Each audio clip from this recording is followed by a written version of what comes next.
Good evening and welcome to the October 23rd meeting of the Board of Selectmen. This meeting is being recorded. Is there anyone in the audience who is also recording this meeting?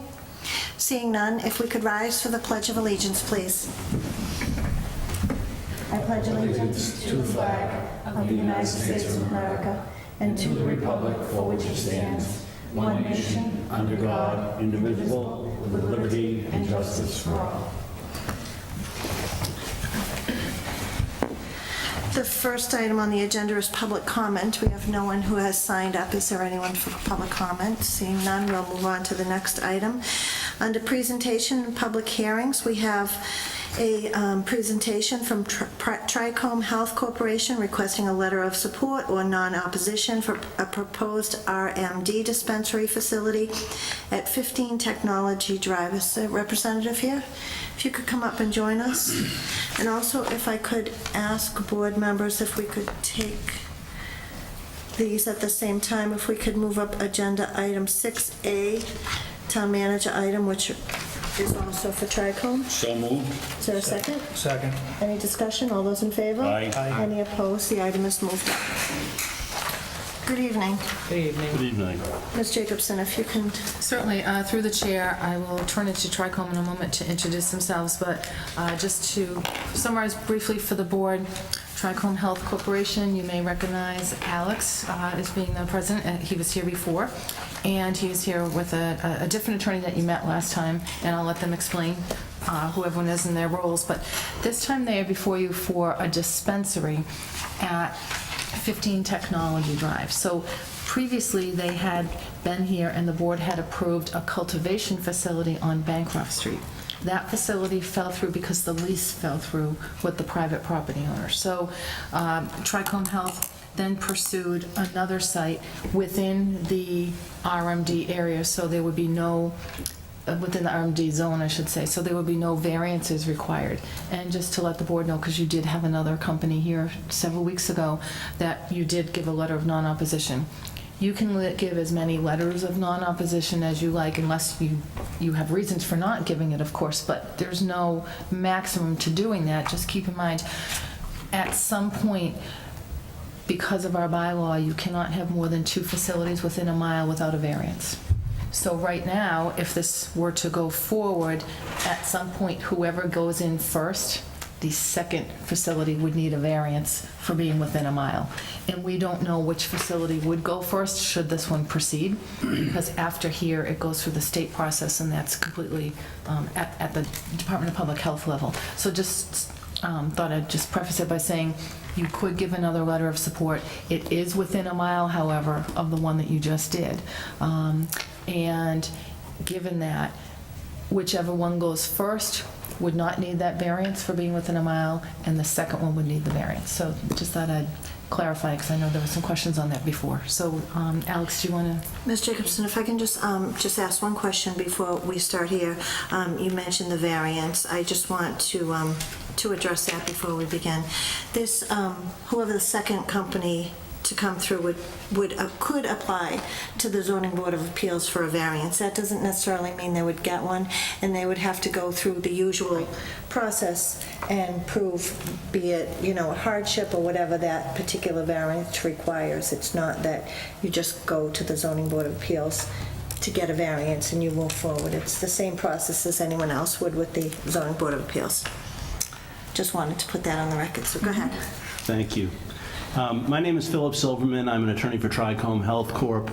I was not here at the last hearing. That was Valerio Romano from my office. He had a conflict this evening, so that's why I am here. I'm here with Alex Mason, the CEO of Tricome, who you've met before, and I'm gonna have Alex sort of introduce this particular project to you. We're seeking, again, a letter of support and non-opposition to operate an actual dispensing facility at 15 Technology Drive, and he's going to describe that to you, and then I'm going to just sort of tell you some of the operational details of how that would work when he's done. So Alex, please. Sure. I guess I'll start off by saying thank you for having me the second time. I appreciate it. I know it coming back a second time probably arises questions of why I'm coming back the second time. The first property we looked at was a deal structured as a lease. We wouldn't be the owners of the property. That lease fell through because of changes that were made by the property owner that just were not sustainable for business purposes. Tonight I'm coming back for a property located at 15 Technology Drive. It currently is just a parcel of land. It's about an acre lot. We would develop that lot. We would develop it and put a dispensary location there, which would, act as a place for patients to come and purchase medication in all different forms. So the site is directly across the street from the one we originally proposed, which was 97 Bancroft Street. However, that building was in an aquifer zone, which would have required a variance, and this one is not in the aquifer zone. I believe last year when the town of Auburn made the decision to allow medical marijuana candidates to potentially consider it as an option, I remember reading the article that there were 2 proposed sites that they would have wanted to see an RMD be located, and I believe the one we've identified is one of those 2. It wouldn't require any variances from residential or from anything else unless the other RMD were to be positioned first, which we still don't know at what step is the DPH would determine that to being so. And so tonight I'm here to propose a development opportunity at 15 Technology Drive. It would be, although currently the property has been laid out to potentially fit a 12,000 square foot building, we do not know if we are going to maximize that currently. In an ideal world, we would have loved to keep a cultivation as well, but 12,000 square feet is just not big enough for our needs. So we are just proposing a dispensary at this moment. And I think you're probably familiar with this because obviously you've had other people come before you, but just to sort of go over again the operational and security issues associated with this. This is what's called a sort of a limited access facility. We like to think of this as a pharmacy in the sense that you go in and you get your medicine there, but it's not a pharmacy in the sense that the general public cannot access this facility. The only way to get access to this facility is to go to your doctor, you get a recommendation to use cannabis, you take that recommendation to the Department of Public Health, they issue you a registration card, you have to bring it, you have to show it outside, you get buzzed into a Sally port, almost like a correctional facility, you show it again, get checked against the database, and then you get in to the actual patient area. If you bring your friend or your children or spouse, they cannot get into this facility because they don't have the card. They could go and get a caregiver card separately, again, through a process with the Department of Public Health. But other than that, there is no way into this facility. It is a highly secured facility. There are cameras which are all over the exterior so that we have a complete ability to monitor the exterior and the surrounding area of the facility. And there are cameras in every place within the facility where marijuana would be handled or stored or otherwise available to anyone. And there's also what's called a seed to sale tracking system. You're always concerned that you want to make sure that the people you have working there are not diverting the product outside, and so there is an inventory system. Literally from the time the plant comes up, it's barcoded, and there's an inventory daily, weekly, monthly. You know where every bit of the product is, and you're constantly keeping track of it. If any of it goes missing, you will be able to find out where it was at the last moment. You check those cameras and you're going to know who did it. So it's, again, this is a highly secured facility, and we want to give everybody the utmost confidence that that's how we will operate it here. Massachusetts has one of the strictest security regimens in the country. They've really done a pretty good job with this. There haven't been any problems with any of these facilities across the state, and I would urge you to have your police chief call the other police chiefs. I think they'll back me up on this in saying that the program has run very well so far. It would be our intention to work very closely with the authorities here to develop our security plan. The state has their own plans, but we like to talk to the local authorities because they know this area better than we do and usually have some pretty good suggestions on what we can do to make this as safe a place for patients and employees alike. I would also like to add, since we are developing from the ground up, it allows us to really think through the security plan and build to fit that need. And so the intentions of something, when you can build it from the ground up, is to make it a very fluid transactional process. So a patient comes in through one side, and by the time they get through the entire building structure, they're exiting on another side. So, you know, it's a lot cleaner of a transaction versus taking an existing building and trying to retrofit it to our needs. So in addition to that, I'll just sort of finish before we would, see if there's any questions. We believe that there are a lot of benefits to having a facility like this within the community. As an initial matter, I'm sure you're aware that there's a requirement under the law that we negotiate a host community agreement with the town that would involve payments to the town to mitigate expenses associated with the operation. We're willing to engage at that immediately in those discussions. There are also jobs available to members of the community. I would say probably somewhere between 8 to 15 potentially. Correct. Somewhere along those lines. And really, finally, maybe the most significant benefit to the community is that you get patient access through this. We believe that patients shouldn't have to drive all over the state to get their medicine. It's no different than another pharmacy. They should have it available to them locally. And this facility will provide that to local patients. In addition to jobs, we'll do our best effort to hire locally within Worcester County area and Auburn. So obviously that also creates some sort of job for a shorter period of time, but it does stimulate some economic reasons. Great, thank you. Are there questions, comments? Mr. Berthium? A couple questions. I noticed the registered marijuana dispensaries and police chief's contact info. Are those just dispensaries that your firm, or is that all? I think we gave you everything that's open in the state right now. There's actually probably 2 or 3 more that have just opened up, but the ones that you have are the ones that have been operating for several months at a minimum. There should be about 13, there are 13, if I'm correct, they've just added one last week. There should be like 13 dispensaries currently operating in the state of Massachusetts. Okay. Have you been involved in any of these? I have not been setups, involved or- in any of those. No, I have not. My firm has been involved with several, and just so you understand our expertise, we're headquartered out in Denver, Colorado, so we have a lot of experience with this over the years, and that's, I think, why Mr. Mason hired us to sort of be able to handle all of the compliance issues to make sure that it's operating the way it's supposed to. Okay.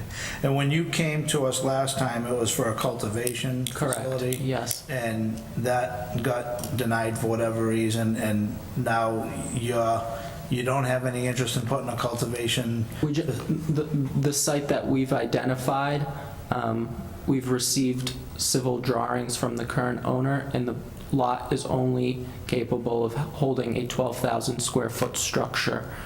We would need at least 20,000 square feet to pursue a cultivation. So that's why we came back and are positioning it as a dispensary location. So you would be receiving deliveries from a cultivation center? Correct. You would inventory it? Correct. And then you'd be basically the pharmacy Within, role? yes. And when it comes to inventory and things like that, we'll try to keep no more than 3 days of inventory in stock. Deliveries will happen completely randomized. Not at night, not at day. It's always going to be at a different time.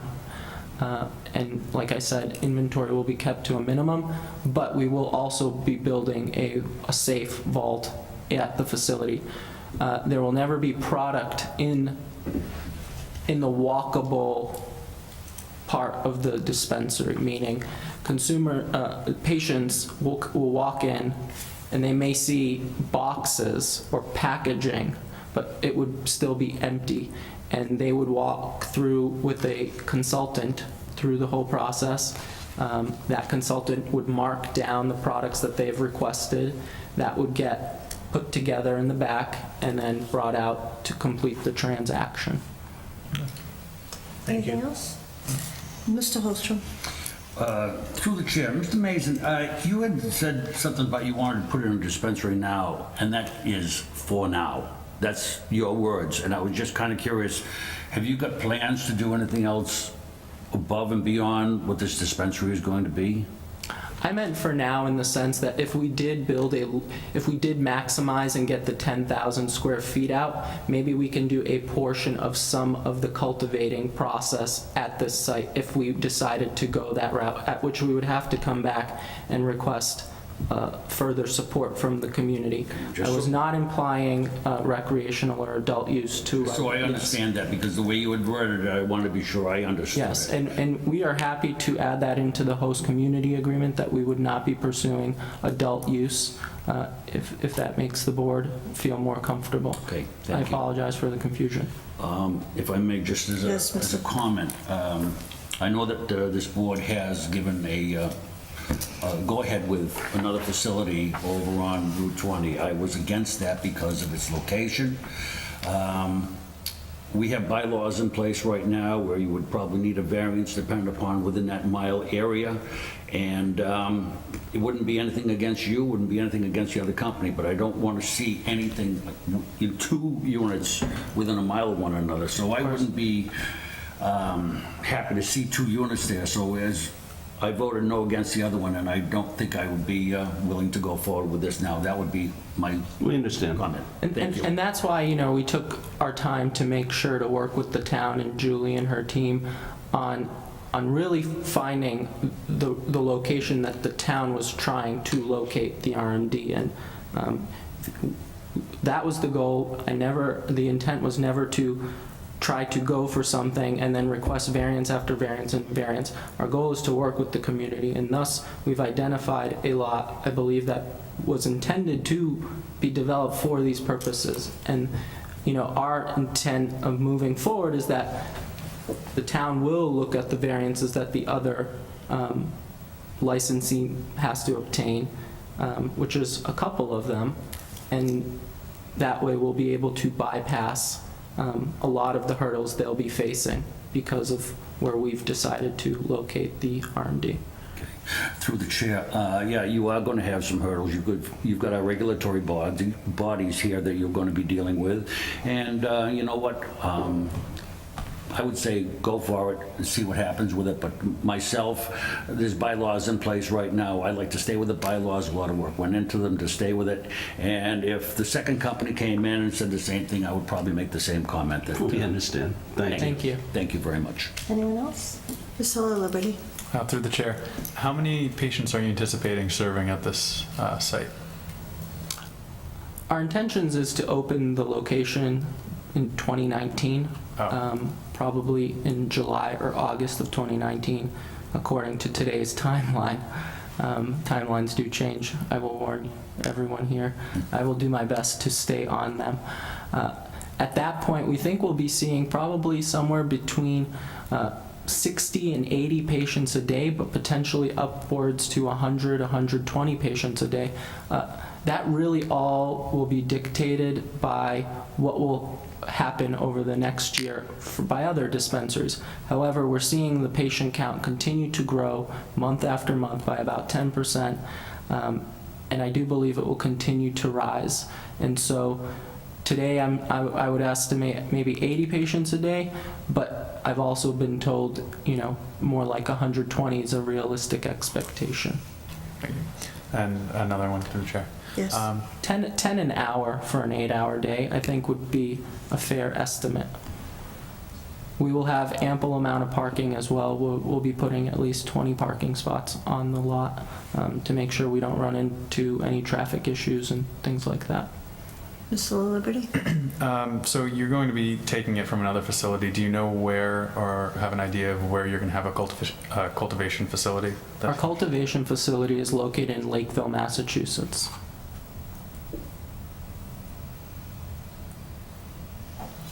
That's all I have. Thank you.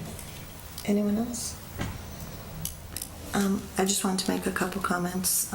Thank you for your professional presentation. Again, you know, you've certainly been prepared to answer the questions of the board. And the step we take tonight, if it's supportive, it may not be, but the step we take tonight is to allow you to go forward with the process. Yes. We're not voting in support of the facility. We're voting to allow you to go to the next step, which would be DPH, and then follow through to the planning board, where at that time they would address any questions about parking and Yes. and lanes, travel lanes, etc., building issues. I will support this tonight. The reality is that people, I don't support medical marijuana. I hope that I never am that sick or have a family member who needs it, Neither but I do I. understand that there are people with illnesses that this is the only relief they get from their pain is from medical marijuana. Medical marijuana is legal in our state. I am frustrated that people don't have a place to fill their medical marijuana prescriptions, so now they're allowed to grow it themselves, and I think that there's less security when patients are growing their own marijuana and maybe access where it shouldn't be. So I think having a professional dispensary for people who have legitimate medical issues and have the prescriptions should have a right to fill it. I certainly don't support 2 within that mile. I hope that if 2 come through, the Zoning Board of Appeals would look at that closely, look at our bylaw, and you really would have to meet those hardships. But your presentations have been professional, well thought out, especially your security plans that we've discussed. So I'm willing to support this tonight to give you the opportunity to take it to the next step. Thank you. Thank you. And I do want to add to your point on the home cultivations that are happening. Most people have no clue what they're doing, and that becomes really dangerous. It becomes dangerous because they just keep throwing chemicals on this plant. In the state, we're required to grow organically, so none of those things. But more importantly, it's our engagement with these patients over time and the information we collect from them. In all transparency, my main goal is, step 1 is to engage and give patients access. But the bigger goal is to engage and gather their experiences that they face. Because the truth of the matter is we know very, very little about this plant and its capabilities and its benefits. And certain things help certain patients, other things help other patients. And through this education and through some technology platforms that we will be developing, we will be able to accept patients' experiences on a live feed. So when a patient does consume cannabis in that moment, they will be able to fill out almost like a review in that moment, and it will have incentives for them to do those things. And what I'm getting at is, over time, we collect enough data, we can really truly determine what things work for which patient populations. And that is when we start to really identify which parts of cannabis do help patients and which parts are just should be left alone. So the big picture here is to stop pushing this aside and to say we as a society need to look at the benefits and say, are they real or are they fake? But we have to do this to really start looking at it. Those are just my bigger goals. And I'll just make one more comment. And I've heard the concerns as well that there's a push to now apply for the medical marijuana distribution facilities so that at a future date they can transition to the sale of recreational marijuana. And I appreciate your comments, and certainly if there was a host agreement, I would appreciate that language being included in there. Not a problem. Not a problem. Are there any other questions or comments? Does anyone want to make a motion? I'll make a motion to send a letter of support to Trichome Health. Is there a second? I'll second that. Is there discussion? And I'll ask members when we take the vote to do a voice call so I can be sure to count the votes accurately. Is there any discussion? All those in favor? Yes. Yes. Yes. Yes. All those opposed? No. So it's a 4-1 vote with Mr. Holstrom opposing. Sharon, thank you so much. Good luck Thank with you your very project. much. Thank you all very much. Good luck. And if I may, Madam Chair, just to clarify, the town did put a ballot question on in May where they turned down or voted to prohibit recreational sales of any establishment. So whether we had a host agreement that specified that or not, the vote does not allow for recreational establishments in Auburn. We have, at the same time, we have a moratorium in place to give us the opportunity to change the bylaw, because that's a whole process that we all know we have to go through that takes time.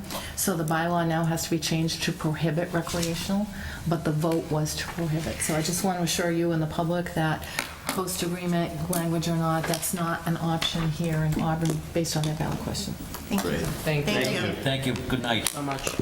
I hope whoever had a bad incident a few weeks ago is feeling better. Okay, thank you. Thank you. Thank you.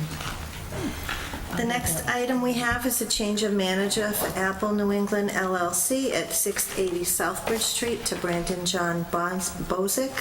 Is the applicant here? If you can come up and join us, please. Is there a motion to open the hearing? So moved. Second. Any discussion? All those in favor? Aye. Any opposed? The hearing is open. Good evening. Please have a seat and just give your name for the record. Brandon Bozick. Good evening, Brandon. And you have all of the board has in its packet the paperwork from the ABCC, the applicant statement, and an email from the chief with his statement that he has no concerns. So Brandon, if you can just tell us a little bit about the changes going to happen. Okay, the liquor license will be in my name, and I will still uphold all the regulations and rules that we have currently. So. Okay. And I know it's in the packet, but can you tell us a little bit about your experience? Sure. I've been with Applebee's itself for 14 years. I started off as a line cook probably 14 years ago, and I switched into management about 6 years ago. And I've been a bar manager for probably about 4 of those years. So. And has that been in Auburn? Yes. No. Auburn's been 3 months. I've been in Sturbridge, Millbury, in Worcester, and now I'm in Auburn. Great. Do members have any questions? Mr. Berthium? Are you replacing the existing manager, or is there going to be more than one manager? There's 4 managers in our building total. Yes. And was there 4 before, or are they adding a 4th? There was 4 before. Yes. Oh, okay. Thank you. Are there any other questions or comments? Is there any public comments? Seeing none, is there a motion to close the Motion to hearing? close the hearing. So moved. Second. Second. Any discussion? All those in favor? Aye. Any opposed? The hearing is closed. Is there a motion? Motion, we approve the change of manager to Brandon Bozick, is it? Yeah, that was it. Is there a second? Is there any discussion? All those in favor? Aye. Any opposed? It's unanimous. Good luck in your new position. Thank you. In your packet, you have a letter from the planning board. The first letter from the planning board is their vote to support the draft zoning bylaw amendments to allow digital billboards in the regional mall overlay district. Which basically tells that they voted in support of this. And also, there, under communications, there is a letter from the planning board on their vote to support and approve the housing plan. Again, that was a 5-0 vote in support to approve the draft housing plan dated September 7, 2017. Are there any questions or comments? Mr. Holstrom.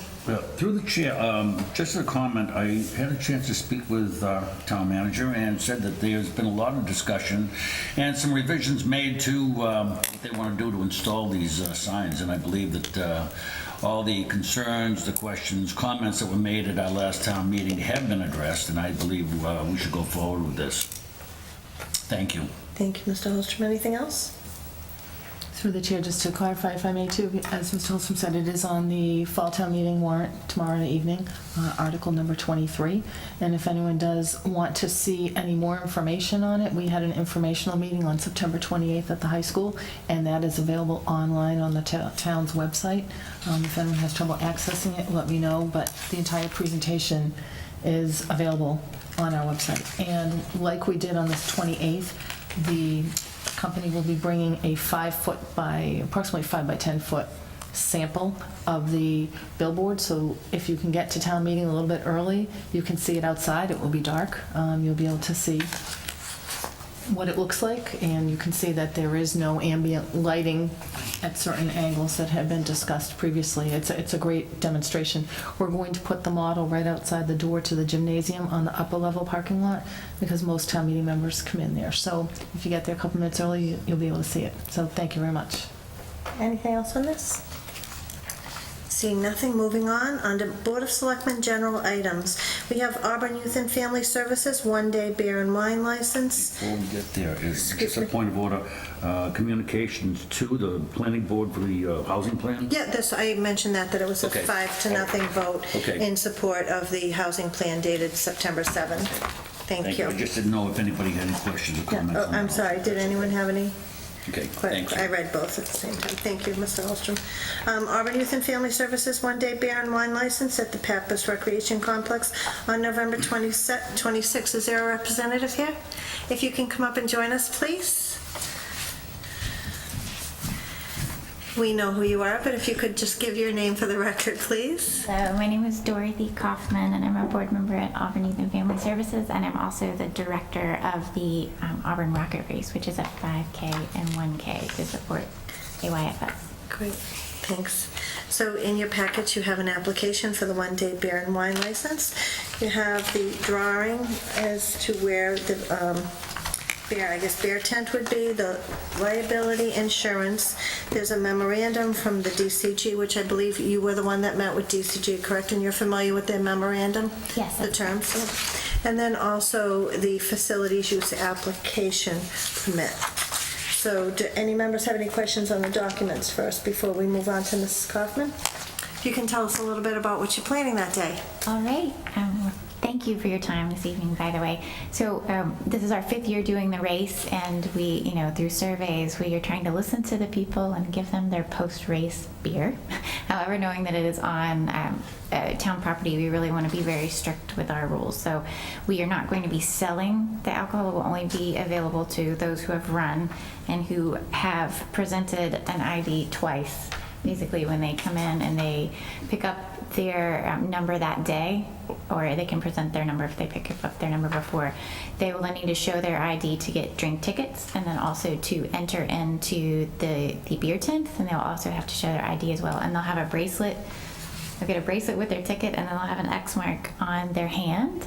And we actually have John Harvard's brewer as a town resident of Auburn, who will be coming in. We will be purchasing the beer, but he'll actually be donating his time as well as his tip certified server's time to provide the beer. And we hope to be cleared out of the whole facility at 1 o'clock. Usually it's by about noon, but we expect 100 to 150 people. I will certainly, send in a letter if our registration blows up, and we expect to have more than that, but that's the tentative plan for now.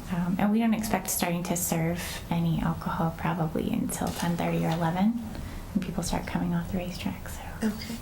And you mentioned that there is not going to be any sale of the beer, that they'll have tickets for this. So I'll just turn to Ms. Jacobson and just for the record, let us know why there's a need for a one-day beer and wine license. Correct, through the chair. This is town property, so we felt that a beer and wine license should be given to property on municipal property. If this was taking place at a private property and it was not open to the public nor being sold, then the one day would not be required. Do members have any questions or comments? No? Do you have anything else? No, just thank you for your time. It might be overkill, but we really wanted to, being our first year to do this too, we really wanted to make sure that we got it right. Yeah. And everyone in town felt comfortable about what we were doing, so. Well, you certainly gave us a thorough packet, so thank you. Is there a motion? Make a motion, we approve the license provided all the applicable requirements of the state and town and any of its departments, boards, and commissions have been fulfilled. Excuse me. Said license subject to all the conditions stated upon it. Failure to comply with any and all the conditions shall invalidate the license and render it null and void, and the conditions of the DCG to be placed on the license. Is there a second? I second that. Is there any discussion? All those in favor? Aye. Any opposed? Thank you. Good luck with your event. I would like to make a motion that we waive the fee for the license. Is there a second? I'll second that. Any discussion? All those in favor? Aye. Any opposed? So voted. Thank you. Thank you very much. Have a good event. Next item we have is St. Joseph's Church one-day beer and wine license at 68 Central Street on November 18th, and I believe we have Mr. Butler in attendance to tell us a little bit about this. And while he's coming up to join us, in your packet, you again have the drawing, the tip certification, the crowd manager, and the DCG recommendations. Good evening, Mr. Butler. Good evening, how are you? I'm well, how are you? Pretty good. If you could tell us a little bit about this event and why you need the beer, what your intentions are with the beer and wine license. We are going to be celebrating our priest, Father Bumba's 40th anniversary as a priest. So we are throwing him a dinner and like a social, people at the parish or anybody from the town who wants to come, obviously. We are selling tickets at $15 a piece, basically to cover the cost of the meal. The beer and wine, obviously, is because it's a social event. It's not a fundraiser by any means, obviously, but since we're not giving the beer and wine away, we are, which in retrospect would probably been a better idea on my part. But you know, you live and you learn, and he's been a priest for a long time, and so we figured he was worth having a good social dinner for. Great. Are there any questions? Any comments? I think it's just a great thing to recognize somebody who's had that service and that kind of community, relationship for so long. It's just, I myself don't know him, but I've heard about him, and I think it's just great that it's very, very commendable that you go forward and recognize him. And that's the key, I think. He's doesn't really want it as much as a couple of us who initiated it wanted to do it for him. And obviously, as two of us went ahead, then there's 4 of us, then there's 8 of us, and it's going to grow. We have no clue how many people are going to show up, to be honest with you, but he's kind of he was a lieutenant colonel in the Army as a priest, so it's pretty amazing if you think of his career starting in the Army through different parishes around the country. And he's done well for the parish, so we can't, not pay attention for him. So, If there's nothing else, is there a motion? I'll make a motion that we approve the license provided all applicable requirements of the state and town and any of its departments, boards, and commissions have been fulfilled. Said license is subject to all conditions stated upon it. Failure to comply with any and all conditions shall invalidate the license and render it null and void, and with the conditions of the DCG to be placed on the license. Is there a second? Second. Is there any discussion? All those in favor? Aye. Any opposed? So voted. The church is also a nonprofit status. Is there an additional motion? Yes, make a motion that we waive the application fee. I'll second that. Any discussion? All those in favor? Aye. Any opposed? So voted. thank you guys, have a great Thank you for night. waiting. Thank you very much. If anybody wants tickets, give me a call. We'd love to have all of you, actually. So Thank we'll work you. on frosting more later. Thank you. Thank you. Bye. Moving on to Board of Selectmen items, we have the vote to hold the tax classification hearing on November 13th, 2017. Is there? I make a motion that we hold that tax classification hearing on November 13th, 2017 at, 7:05? Okay. We started off first thing. Would that be our first item? Okay. Is there a second? I'll second. Is there any discussion? All those in favor? Aye. Any opposed? It's unanimous. Next, under gift acceptance, in accordance with Mass General Law, Chapter 44, Section 53A, for the Fire Rescue Department, we have from Susan H. Bento in the amount of $100. The Auburn Mall Touch-A Truck for $1,920, and that is for the EMS motorcycle account. We also have from Jeanette Budzinski in the amount of $100 for the Fire Department gift account. Is there a motion? Vote to accept with gratitude. Second. Any discussion? All those in favor? Aye. Any opposed? So voted. We have no requests for proclamations. And next, we have a discussion on volunteer recognition and potential amendments to the policy. So I know Mr. LaLiberty and Mr. Carpenter worked on this and had possibly come across some issues, so we wanted to have a discussion to see what the board's wishes are for a future event and what potentially we could do differently. So I don't know who wants to speak to this. You go first. Okay. I think the biggest problem was the number of people that we were sending them out to. And that's why we eventually just did volunteers rather than employees and volunteers. So I think we should amend the policy on that front. Other than that, I think it went well. I want to thank everyone for the help that they put in. But that would really be the only issue that I saw with it. And going forward, I think that we should just focus on volunteers, and hopefully we'll get a chance to recognize everyone. Anything else? Yeah, it was a very difficult policy to work with. And those of us who were here, we all voted for it. And I think it was a good policy and it read great, but in practice, it doesn't work very well. I would recommend that we discontinue honoring people and just making it about volunteers in general, just making it one event, because trying to track down, and I know I did hear from a couple people afterwards who felt that they should have been honored, and there was some concern over who was honored, but as I said to all of you, I went back to 1987. We did the best that we could with the list that we got from the town clerk's office. Some individuals thought that this was just made up, that we just decided willy-nilly who to do. I can assure you that didn't happen.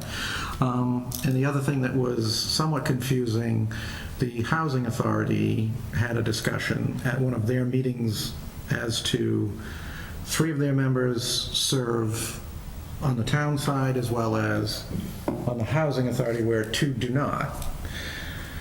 And the 2 that, or at least one of the 2 that did not, was concerned and didn't understand why they didn't get an invitation. And as I explained to the director, and it was explained, we recognize the volunteers that are subject to the charter. The Housing Authority is while it's on the ballot, it is not a town entity, and therefore that is why they weren't. But it seemed to continue. Even that night, someone asked me to speak to them about it. So I just want that out there publicly, that there are 3 members who, in addition to their service as elected, or one is an appointed member of the Housing Authority, they do serve on town boards. That's why they were invited. And, just so that people understand that we didn't spend our time just picking names out of the blue and people that we liked versus people we didn't like. And I didn't appreciate the comment that people thought that we were somehow cherry picking, because anybody who knows me knows that I don't do that. I may not agree with you, we may not agree with me, but I'm not going to honor you because you're serving the town. So those would be my recommendation. I don't know if the subcommittee wants to work on it or if we want to have a separate subcommittee. So I think they're pretty basic recommendations. I don't know, is there an interest in sending this to the policy subcommittee to bring back a draft policy with these recommendations? I'd make a motion that we send it. Just be mindful that May is the next time we're going to be scheduled to do this, so there is a bit of a time crunch, unfortunately, and I know the holidays are coming up, so that will take people away from their customary habits, so. Okay, there's a motion to send it to the policy subcommittee with the recommended amendments. Is there a second? Second? Is there any further discussion? All those in favor? Aye. Any opposed? So voted. Thank you. Excuse me. So the next item is discussion about the October 30th Board of Selectmen meeting. It's my understanding through Sharon that nothing has come in. That is the fifth Monday? That is the fifth Monday. Nothing has come in for requests to be on the agenda, either in the form of a hearing or presentation or anything else. So seeing that there is nothing for the agenda, is there an interest in not holding the meeting? We would need a vote to not hold the meeting on October 30th. I'll make a motion to not hold a meeting on October 30th. And forgive me if I just said November.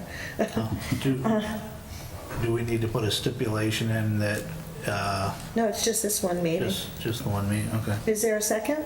Second. Is there any discussion?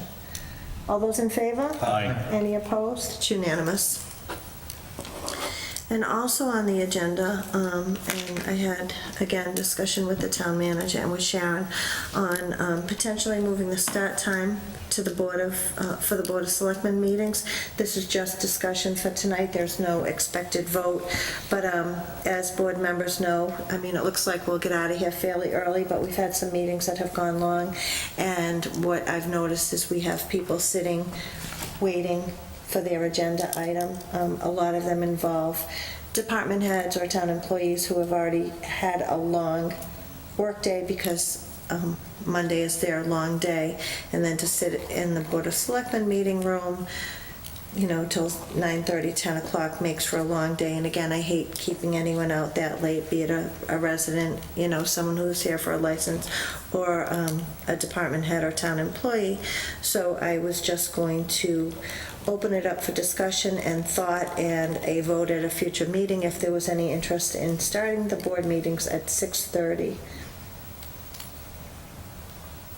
And if it's difficult for members, and, you know, there's no reason to take it any further, or we can take a vote later. Mr. Holstrom? I do agree with, starting a little bit earlier. And again, it's for those members of, well, our staff that do come to the meetings, and makes a longer day for them. And I do understand that perfectly, and if we could do something to help move things along. I know we do ourselves now, we just try to move around our agenda items as we can to help facilitate that, but sometimes I think if we could possibly start a little bit earlier, that may, even with moving around some of the agenda items, that may help it a little bit and maybe get us out here a little bit more reasonable hour. Mr. Berthew? I guess question I have is what time are our offices open till on Mondays? 7. Through the chair, the offices are open at Town Hall until 7. So would Not that, not the senior center, the library, DPW. but would that conflict with if somebody was on the agenda that had to cover an office until 7? Through the chair, it shouldn't conflict, because we could always put that person shortly thereafter, so that it would be a later agenda item. We just noticed that we've had, lately, it's not just employees, I just want to be clear too. We've had members of the business community, members of the school department that were here, and I know the chair tried to get everyone to go early, but unfortunately there was someone here for every single item. You can't have every item go first, so we ended up having people sitting here for 2.5 hours. So even starting at 6:30, sometimes you're not even going to be heard until 7:30 or 8 o'clock. We just noticed for scheduling purposes and bringing companies in and bringing applicants in, businesses that are already local, permit, we're trying to give them an idea of what time to come so they don't have to sit here for lengthy meetings. And not every meeting is lengthy.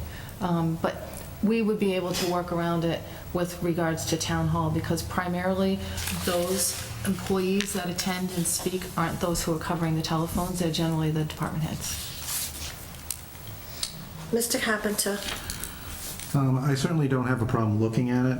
My concern is we also have to look at who is it that we're serving. We're serving the public, and the average person travels at least 1 hour without traffic one way to go to work. So the earlier we make it, the more we make it less convenient for the public to come.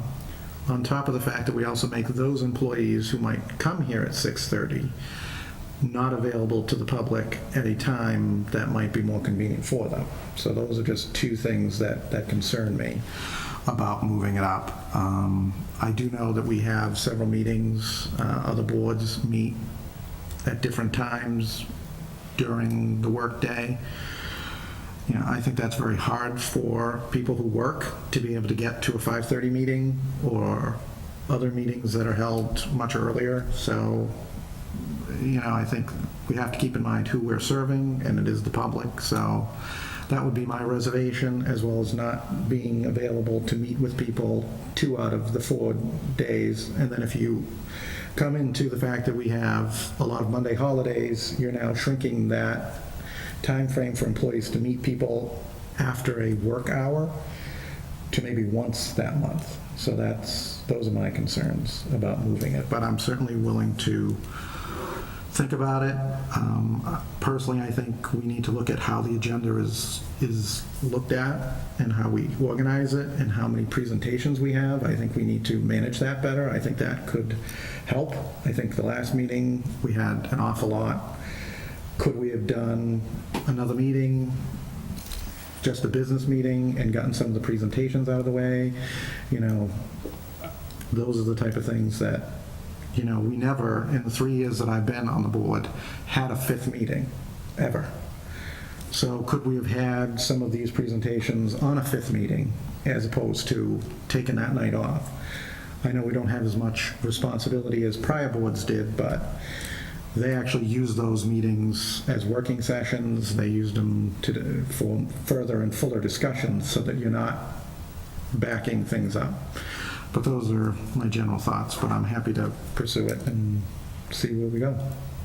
So because that one particular meeting was mentioned twice now, I'll just say that that the agenda items that were on that schedule, I believe, were all time sensitive that needed to be addressed that evening, that couldn't have been put off for 2 more weeks. Through the chair, that's correct. Some of the items that initially had been requested to be on that agenda, we actually moved.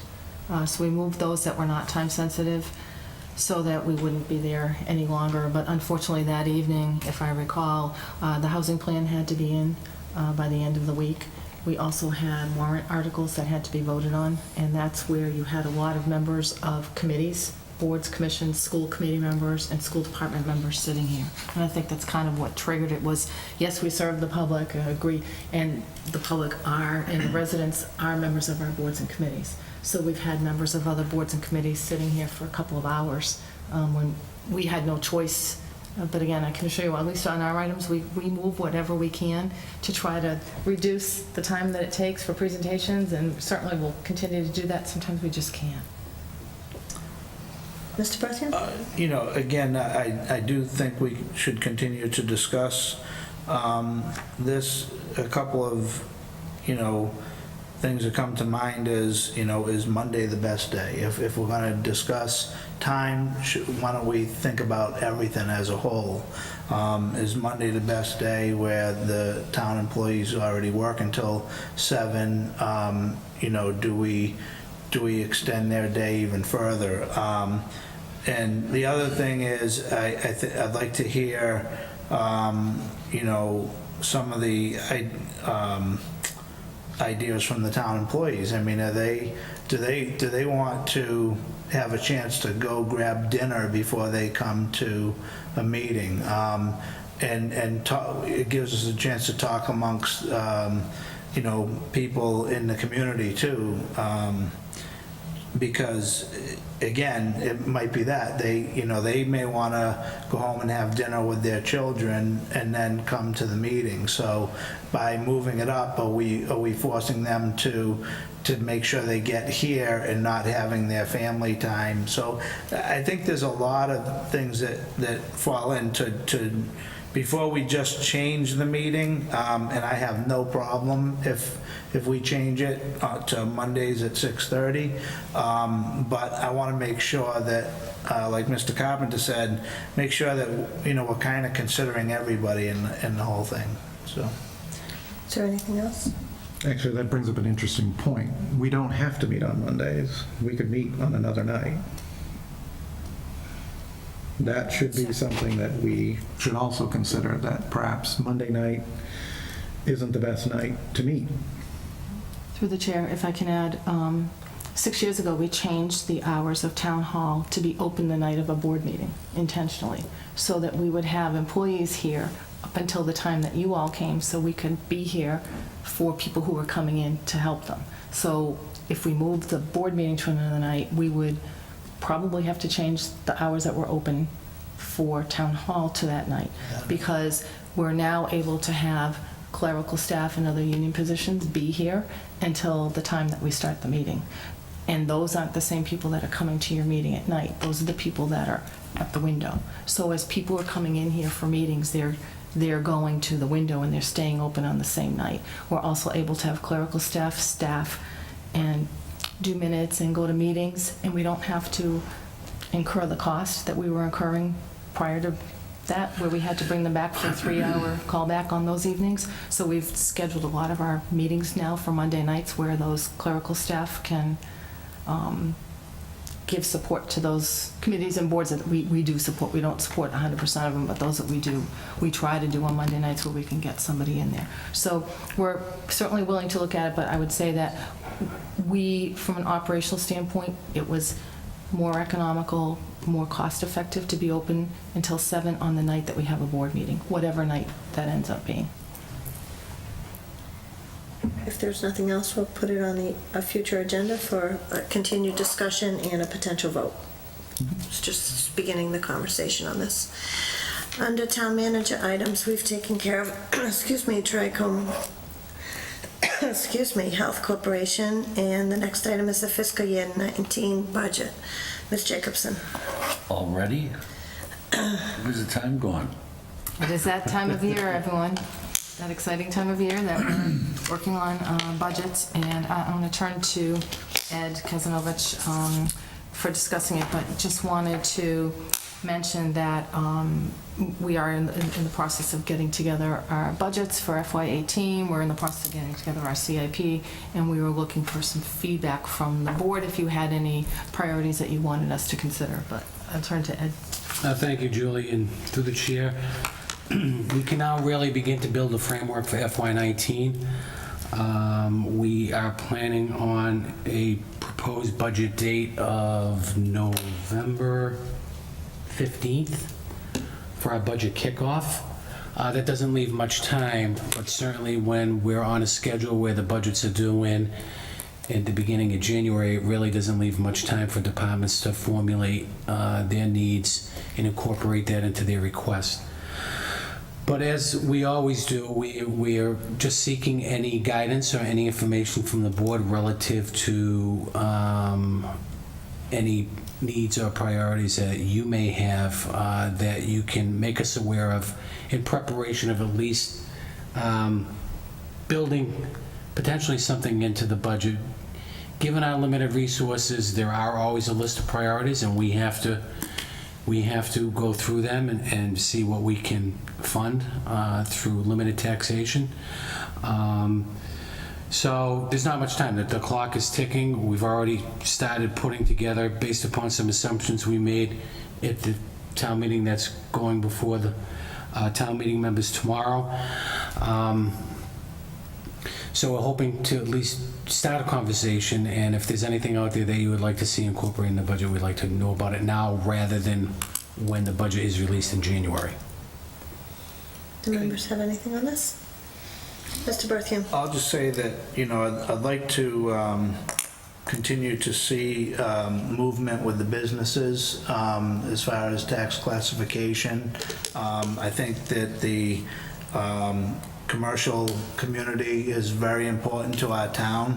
I think we're continually moving in a positive basis with that, and trying to keep as steady as we can with budget and residential taxes and everything else. You know, not going too crazy with the budget and trying to stay as close to where we are now, but also I would like to continue to see, you know, at least a little bit of movement to helping out the businesses. Is there anything else on this? Mr. Holstrom? Yeah, through the chair, Eddie, is there going to be any, I don't know, through the tax classification, is that going to adjust your budget one way or another, or how it's approached?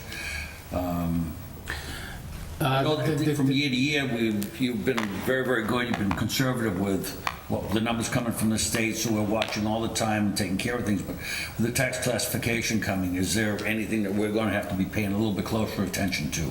Well, in terms of the actual budget itself, I think you'll see over the past 7-8 years that we're not taxing at 2.5, so we're trying to give this board some tools to continue that trend of getting to a single tax rate. By not taxing to 2.5, we're offering some relief to our residential taxpayers, or all taxpayers really, by not taxing at the full 2.5. Right now, our numbers will show that our excess levy for the tax classification that's coming before you on the 13th, provided town meeting votes the warrant as presented, will give us about $4.6 million of excess levy. So we're taxing at a rate of 1.25 for FY18. By getting some of that feedback, I think the message is we want to continue taxing at a rate less than 2.5 to allow for that continued migration. So no, the tax classification is not going to change the amount of levy needed to be raised. It just shifts the level of taxation to different property classes. Thank you.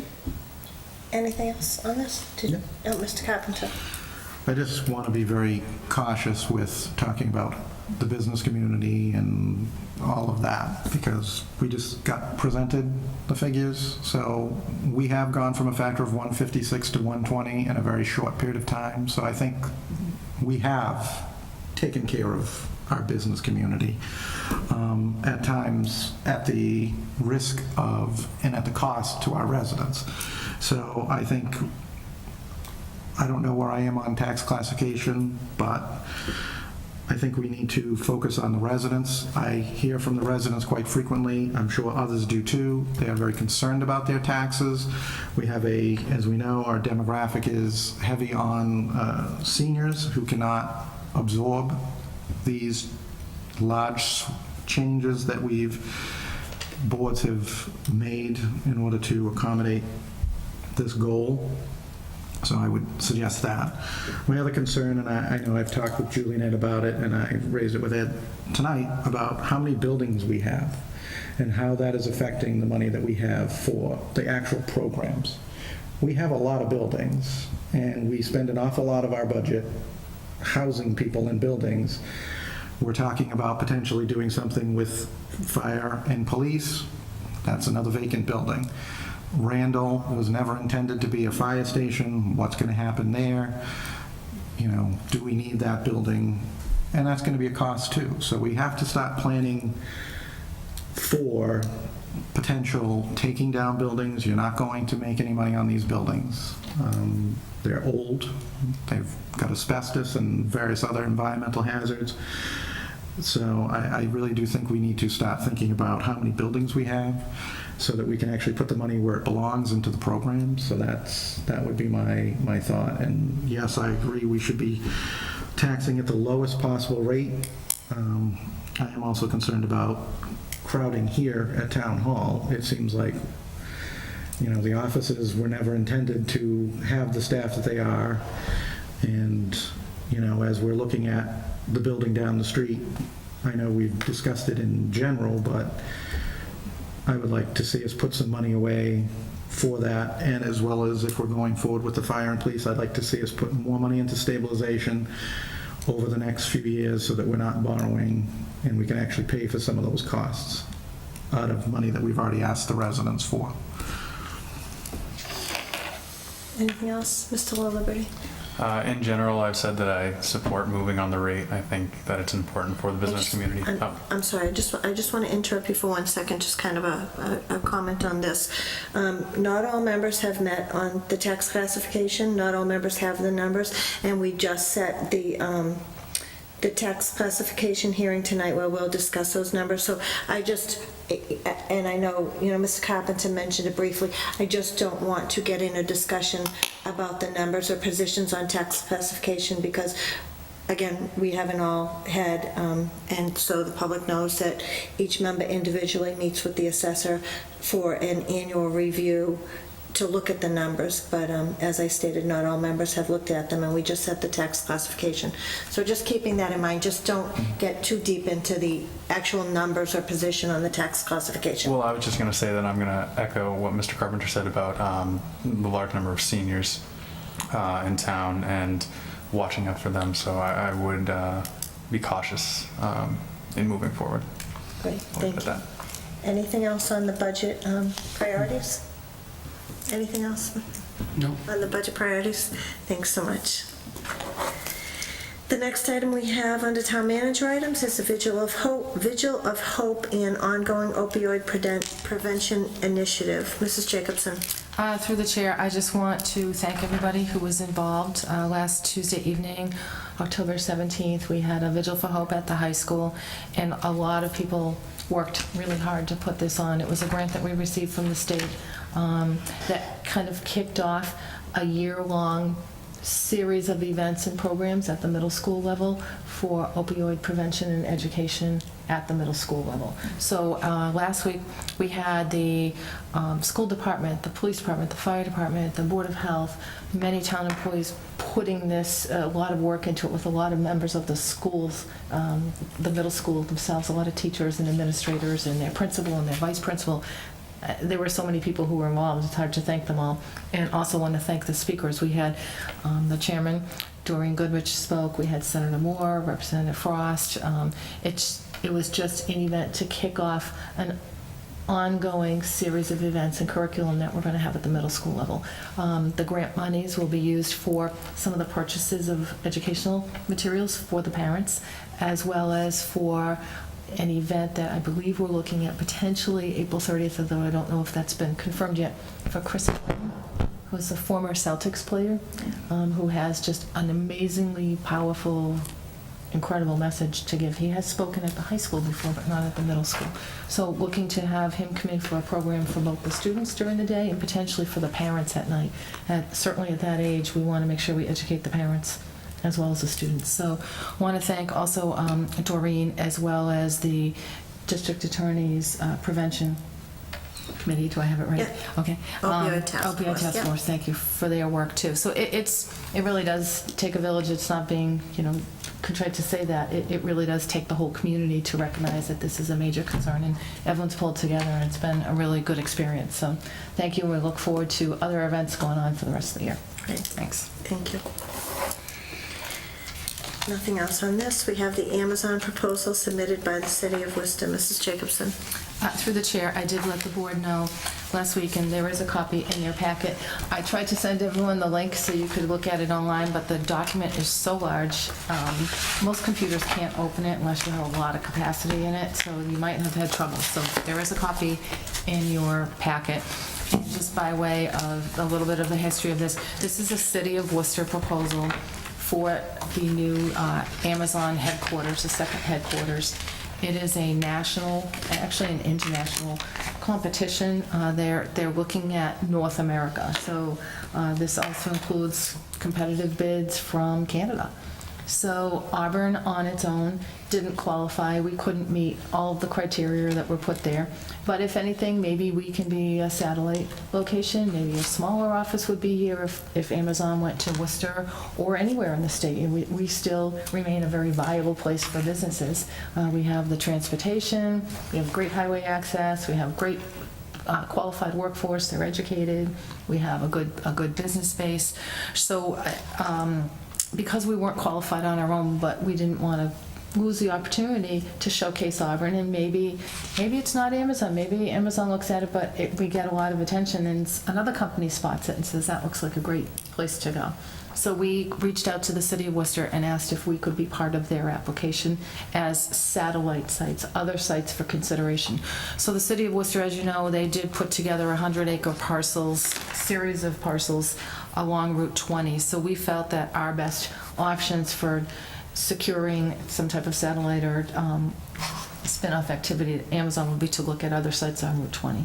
So we did put in 3 sites in the proposal, and the sites that we chose were all sites that are currently on the market with brokers, so they are for sale. 614 Southbridge Street, not near Route 20, but then again, it's close to Route 20, and hopefully, you know, if a large campus were to go in somewhere, there would be multiple locations. And that was the former Lowe's parcel. 190 Washington Street and 317 Washington Street. 190 Washington Street is the so-called Dartmouth property, owned by Dartmouth College, been on the market for years. Not all of it is developable. There's a lot of ledge, there's some development constructions there, but nonetheless, it could make a nice site for some office user. And right down the street is about a little over 8 acres on 317 Washington Street. Reached out, asked all the brokers if they were comfortable. Obviously, it's on the market, so they were comfortable with it. And they worked with us to get some information and some nice photos, so it's part of this proposal. The proposals were due to Amazon October 19th, so last week.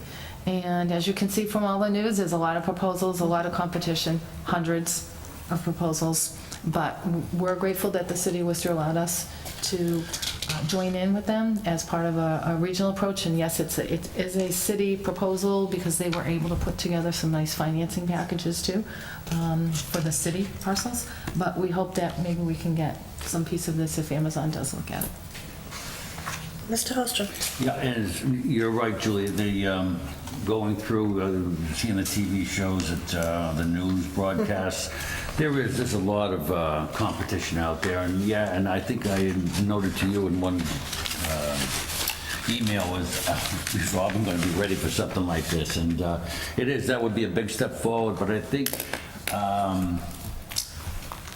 you and your staff should be commended for another avenue of approach for marketing the town.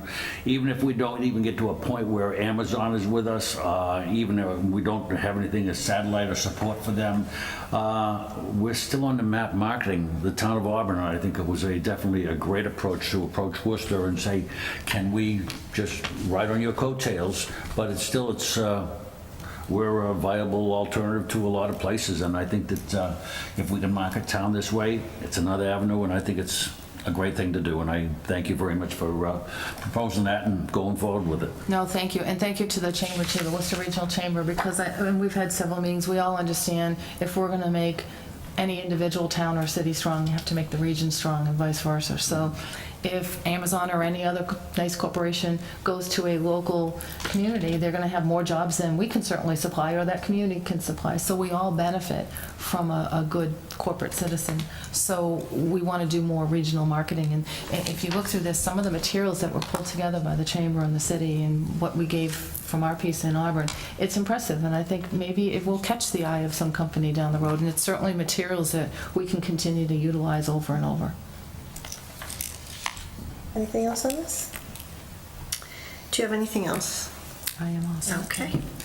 Moving on, there are no tabled items. There are no member items unless anyone has anything. Mr. Carpenter? Can we just go back to gift acceptances?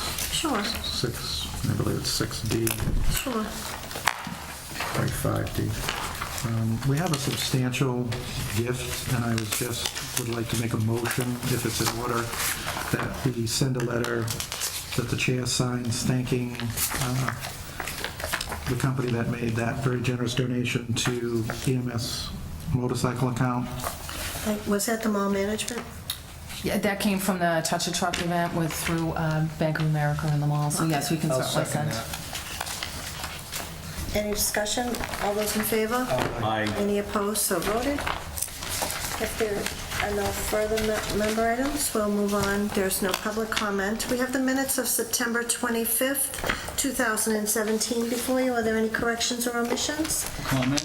Oh, excuse me, Mr. La Liberty first. He sorry. commented, yeah. No, that's all right. So on Article 14 that we talked about, I had said no. I had joined Mr. Carpenter. Didn't say it very loudly, so I wasn't recognized. But and at the time, I didn't interrupt because I knew that it didn't change the outcome of the vote. But I did make a point to go up to Mrs. Jacobson afterwards and point that out. I just want that to be reflected in the minutes. Through the chair, and I apologize, Selectman Liberty did mention that to me, and then I don't know if I mentioned it to Sharon when she got back from vacation to do the minutes the following week. So yes, and we went back and did check the tape, and as you said, you had signaled, but Yeah. didn't see the signal. And I also watched the tape and announce the vote, and it wasn't mentioned at that time, so the vote has to stand, but we can reflect it in the minutes. Okay? Joe? Change that? Yes. Okay, and that'll reflect in the minutes. So we'll hold these minutes until the next meeting, till that's reflected in these minutes. And did you have something, Yeah, Mr. Holstrom? You know what,